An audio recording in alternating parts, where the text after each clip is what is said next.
देश के अंदर तीसरे मोर्चे की कवायद नेता प्रतिपक्ष तेजस्वी यादव करने में जुटे हैं। इसी कड़ी में तेजस्वी यादव तेलंगाना पहुंचे थे। तेलंगाना के मुख्यमंत्री से उन्होंने मुलाकात की उनके घर पे जाके। हालांकि यह मुलाकात बेहद खास रही। के चंद्रशेखर राव के द्वारा तेजस्वी यादव को बुलावा भेजा गया था। तेजस्वी भी इस बुलावे पर पार्टी के नेताओं के साथ पहुंचे थे। पटना से विशेष विमान से, चार्टर प्लेन से तेजस्वी यादव और उनके पार्टी के जो रणनीतिकार हैं वो तेजस्वी यादव के साथ गए थे। तेजस्वी यादव अपने बॉडीगार्ड के साथ, जो उनके बेहद करीबी लोग हैं, वो सब उस विमान में सवार होकर हैदराबाद पहुंचे थे। फिर वहां से वो वहां के मुख्यमंत्री के घर पहुंचे, जहां पर तेजस्वी यादव और उनके साथ गए नेताओं को जो सम्मान मिला वो बेहद खास था। सभी लोग इतने प्रभावित हुए। लेकिन जिस मुद्दे के लिए तेजस्वी यादव को तेलंगाना के मुख्यमंत्री ने बुलाया था उसकी चर्चा कर लेते हैं।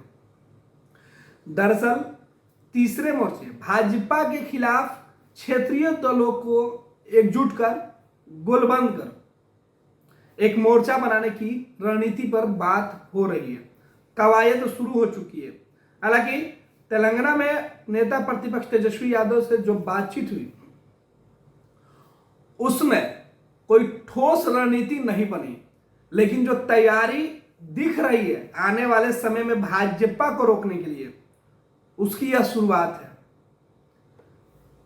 जो तेलंगाना के मुख्यमंत्री हैं वो चाहते हैं कि अब तेलंगाना की सियासत अपने बेटे, जो उनके सरकार में मंत्री हैं, उनके कंधों पे सौंप के देश में एक मोर्चे की शुरुआत की जाए। बता दें कि बंगाल में ममता बनर्जी विधानसभा चुनाव में जीत हासिल करने के बाद भाजपा के खिलाफ पहले ही मोर्चा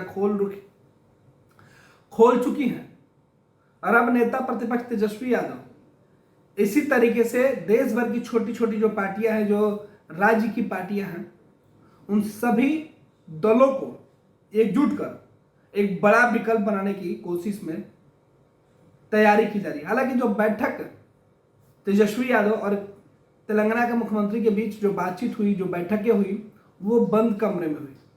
गुफ्तगू इतना बेहद खास था, इतना अहम था कि साथ गए नेताओं को भी पता नहीं चला कि तेजस्वी यादव और के चंद्रशेखर राव के बीच आखिर किन मुद्दे पर विशेष बातचीत हुई।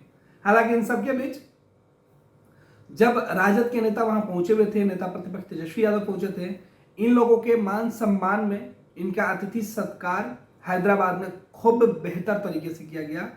लजीज व्यंजन इनके लिए बनवाए गए थे।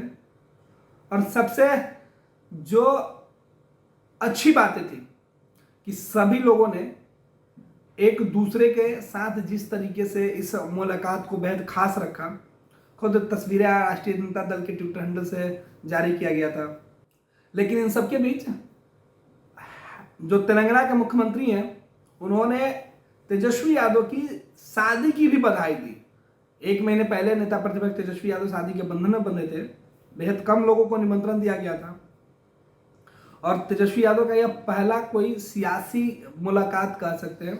शादी के बाद से तेजस्वी कभी बाहर नहीं गए थे।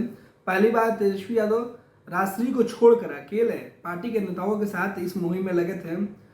तब तेलंगाना के मुख्यमंत्री और उनके पूरे परिवार ने तेजस्वी यादव और उनकी पत्नी के लिए बेहतर उपहार भी दिया। हैदराबाद से तेजस्वी यादव ने जब वहां से चलने लगे तो उनकी पत्नी के लिए तेलंगाना के मुख्यमंत्री का जो परिवार था, तेलंगाना के जो मुख्यमंत्री थे, उन्होंने एक बेहद ही खूबसूरत सा उपहार उनकी पत्नी के लिए दिया। साथ ही साथ हैदराबाद की जो पहचान है, जो व्यंजन है, बिरयानी की भी खूब चर्चा हुई। जो जानकारी निकल के सामने आ रहा, बताया जा रहा है कि बिरयानी पटना तक आया और कहा गया कि पटना में बिरयानी ले जाकर बहू को खिलाइएगा। यानी तेजस्वी यादव की पत्नी के लिए भी बिरयानी हैदराबाद से आया था, जो जानकारी निकल के सामने आ रही है।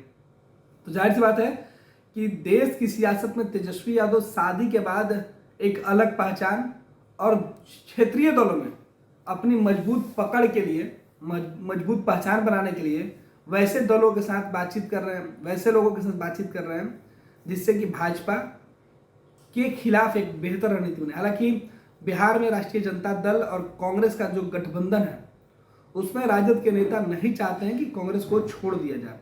देश के स्तर पर अगर कांग्रेस की बात की जाए तो राजद चाहता है कि देश के स्तर पर कांग्रेस के साथ गठबंधन बना रहे, लेकिन क्षेत्रीय दलों के साथ तो तीसरे मोर्चे की कवायद है, उसमें तेजस्वी यादव और अन्य दल ये चाहते हैं कि एक बड़ा प्लेटफॉर्म तैयार हो। हालांकि सहमति इस पर अब तक नहीं बन पाई है और ना ही कोई ठोस जानकारी निकल के सामने आई है। बहरहाल नेता प्रतिपक्ष तेजस्वी यादव पटना से हैदराबाद और हैदराबाद से दिल्ली निकल चुके हैं। कल देर रात पूरा परिवार दिल्ली निकल गया। बिहार विधान परिषद के चुनाव को लेकर भी रणनीति बनी है और देश के अंदर खासतौर पर उत्तर प्रदेश के अंदर जो विधानसभा चुनाव है उसे लेकर राजद ने पहले ही ऐलान कर दिया है कि वो अखिलेश यादव की पार्टी समाजवादी पार्टी के साथ मजबूती से खड़ा है और अखिलेश के साथ राष्ट्रीय जनता दल रहेगा। लेकिन देश में एक क्षेत्रीय दलों की मजबूत गठबंधन दिखाने की कोशिश होने वाली है।